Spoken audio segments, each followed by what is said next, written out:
അപ്പൊ ഇന്നത്തെ നമ്മൾ ഡ്യൂട്ടി പ്രൈവറ്റ് ബസ്സിലാണ്. രാവിലെ തന്നെ കുളിച്ച് മാറ്റി ഇറങ്ങി ഒരു 6:45 ആകുമ്പോൾ ഇറങ്ങണ 7 മണി. ഈ കാണുന്ന അക്കമില്ലാത്ത ഡ്യൂട്ടി 7:20 ആകുമ്പോൾ ട്രാക്കിൽ വെക്കണം എന്ന് പറഞ്ഞ് 7:22 ആകുമ്പോൾ ട്രാക്കിക്ക് വേറെ എടുത്ത് വെച്ച്. അതുകൊണ്ട് കുഴപ്പമൊന്നുമില്ല, നമ്മൾ ഏകദേശം സമയത്തിന് എത്തിന് ട്രാക്കിൽ എടുത്ത് വെച്ചില്ല എന്നുള്ളൂ. ലെജൻഡ് അതാ റിവേഴ്സ് വെച്ച് തൃശ്ശൂർക്ക് പോകുന്നു കേട്ടോ. നമ്മളെ വണ്ടി ഞായറാഴ്ച ഒറ്റ ചാല എടുക്കുള്ളൂ കേട്ടോ. ഒന്ന് കാടാമ്പുഴ കോഴിക്കോട് പോയി വരിക, പിന്നുള്ള കോട്ടക്കൽ കോഴിക്കോട് എടുക്കാറില്ല. ആ കാണുന്ന ഔഷാദ് കേട്ടോ നമ്മളെ വണ്ടി ട്രാക്കിൽ എടുത്ത നമ്മൾ അൽവാസി തന്നെയാണ്. അവിടെ ആ മാളിയക്കൽ CRT ഇൽപ്പാർസ് ഋത്തിക്കൊക്കെ ഉണ്ട്. നമ്മുടെ വണ്ടിന്റെ മുന്നിൽ പോകാനുള്ള വണ്ടി ഇതാണ്. ഈ കാണുന്ന കാർത്തികയാണ് ഗുരുവായൂർ. അങ്ങനെ നമ്മൾ കാടാമ്പഴക്കുള്ള ആളൊക്കെ വിളിച്ച് കയറ്റാൻ അങ്ങനെ തുടങ്ങി. ഏകദേശം 7:45 ആകുമ്പോൾ വണ്ടി എടുക്കട്ടോ. നമ്മുടെ വണ്ടിയിലെ കണ്ടക്ട് മറൂഫ് കേട്ടോ. മറൂഫ് ഏകദേശം കാർത്തികിന്റെ സമയപ്പം ഡ്രൈവറെ ഉന്തി പറഞ്ഞ് തള്ളി വിടുന്നുണ്ട്, എന്നിട്ടും പോണില്ല. അങ്ങനെ ഏകദേശം 7:40 ആകുമ്പോൾ വണ്ടി കയറി സ്റ്റാർട്ട് ആക്കിട്ടോ.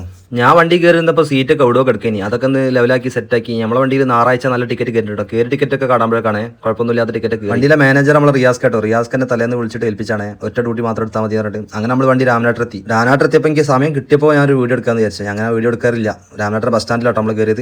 ഇത് 8 മണിയാകുമ്പോൾ ബസ് സ്റ്റാൻഡ് തുറക്കുന്നതുകൊണ്ട് നമ്മളെ വണ്ടിക്ക് കയറാൻ കഴിയും. മാറൂഫ് കഥ മുന്നത്തെ വണ്ടിക്കാരോട് സംസാരിച്ചിരിക്കുന്നത്. അങ്ങനെ നമ്മളെ വണ്ടി കോട്ടക്കലെത്തി നമ്മൾ ആളെ ഇറക്കി. ഏകദേശം ഒരു 9 മണിയൊക്കെ ആകുമ്പോഴാണ് കോട്ടക്കൽ ബസ് സ്റ്റാൻഡിൽ എത്തുക. അങ്ങനെ നമ്മൾ നേരെ കാടാമ്പേക്ക് എടുത്ത് വിട്ട്. കാടാമ്പേ ഒരു 9:30 ആകുമ്പോൾ എത്തിട്ടോ. ഇനി ഇവിടുന്ന് ടോയ്ലറ്റ് പോകണം, ചായ കുടിക്കണം, അങ്ങനത്തെ ചില കലാപരിപാടികളൊക്കെ ഉണ്ട്. പിന്നെ ഓട്ട് സീറ്റിൽ നിന്ന് ഇറങ്ങി നമ്മളെ വണ്ടിന്റെ ഉൾവശമൊക്കെ ഒന്ന് കാണിച്ചു തരാമെന്ന് വിചാരിച്ചു. ഇതാണ് നമ്മളെ വണ്ടിന്റെ ഉൾവശം. നല്ല നീറ്റ് ആൻഡ് ക്ലീൻ ആൻഡ് അടിപൊളിയായിട്ട് സെറ്റപ്പ് ആക്കിയിട്ട് മെയിൻറ്റെയിൻ ചെയ്യുന്നുണ്ട്. എങ്ങനെയുണ്ട്? അടിപൊളിയല്ലേ? നല്ല മഞ്ഞ ചോപ്പ് അങ്ങനെ കളർഫുൾ ആയിട്ട്. ഇതാട്ടോ ഓട്ട് സീറ്റ് ഒക്കെ അടിപൊളിയായിട്ട് സെറ്റപ്പ് ആയിട്ട് മെയിൻറ്റെയിൻ ചെയ്യുന്നുണ്ട്. വണ്ടി ടെസ്റ്റ് കഴിഞ്ഞിട്ട് ആകെ 2 മാസമായിട്ടുള്ളൂ കേട്ടോ. അങ്ങനെ നമ്മൾ മാറൂഫ്ഖാന്റെ കൂടെ ചായ കുടിക്കാൻ വേണ്ടി പോവാം. ഇത് നോമ്പിന് മുന്നത്തെ വീടിയാണ്. ഞാനിതുവരെ കാടാമെന്ന് ചായ കുടിച്ചിട്ടില്ല കേട്ടോ. മാറൂഫ്ഖ പറഞ്ഞ് ഉള്ളിലൊരു അടിപൊളി ഹോട്ടൽ ഉണ്ടെന്ന്, അവിടെ പോയി കുടിക്കാറിച്ച്. Hotel vegetarian. അവിടെ പോയിട്ട് പൂരിയും ബാജിയും കഴിച്ച് നല്ല ടേസ്റ്റ് ഉണ്ട്. ഇനി കുഴപ്പമൊന്നുമില്ല. ഇനി അങ്ങനെ ബസ് സ്റ്റാൻഡിലേക്ക് വീണ്ടും നടന്നു വന്ന് നേരെ ബസ്സിന്റെ പിന്നാമ്പറൊക്കെ ഒന്ന് വീഡിയോ എടുക്കാറിച്ച്. ഇതാണ് ബസ്സിന്റെ നമ്മളെ പിന്നാമ്പറം. അടിപൊളിയല്ലേ? അടിപൊളി സ്റ്റിക്കർ വർക്കും കാര്യങ്ങളൊക്കെ സെറ്റപ്പ് അല്ലേ? എത്ര നല്ല അടിപൊളി വണ്ടിയാണെങ്കിലും സ്റ്റിക്കർ പണി ഉണ്ടെങ്കിൽ അത് പൂർത്തിയാവുള്ളൂ. ഇത് അവിടെ കിടക്കുന്ന ഒരു വേറെ മുതൽ. ഇതിന് എന്തെങ്കിലും ഒരു പന്തികേട് തോന്നുന്നുണ്ടോ? ഈ ബാക്ക് ഭാഗത്ത് കുറച്ച് അല്പം നീളം കൂടുതൽ, എന്തൊക്കെ ഒരു നീളം കൂട്ടിയ മായി ഉണ്ട്. മറ്റേ ഡയലോഗില്ലേ, എന്നെ കണ്ടിട്ട് എന്തെങ്കിലും ഒരു പന്തികേട് തോന്നുന്നുണ്ടോന്ന്, അതേപോലത്തെ അവസ്ഥയായി. അങ്ങനെ നമ്മളെ വണ്ടി 10:20 ആകുമ്പോൾ വണ്ടി എടുത്തിട്ടോ. കുറേ ആൾക്കാർ പറയുന്നുണ്ട് വണ്ടി സ്റ്റാർട്ടാക്കുന്ന സൗണ്ട് കേൾക്കണമെന്ന്. അതൊന്ന് കേൾപ്പിക്കാൻ വിചാരിച്ചു. അങ്ങനെ അടിപൊളിയല്ലേ? അങ്ങനെ പോകാൻ നിൽക്കുമ്പോണ്ട് ലണ്ടൻ്റെ കൂളിഭാഗം അവിടെ വന്നിന്. ഈ കാടാമ്പ ക്ഷേത്രത്തിൽ വന്നാൽ തോന്നുന്നു കേട്ടോ. വണ്ടി ഒരു മുതൽ തന്നെയല്ലേ?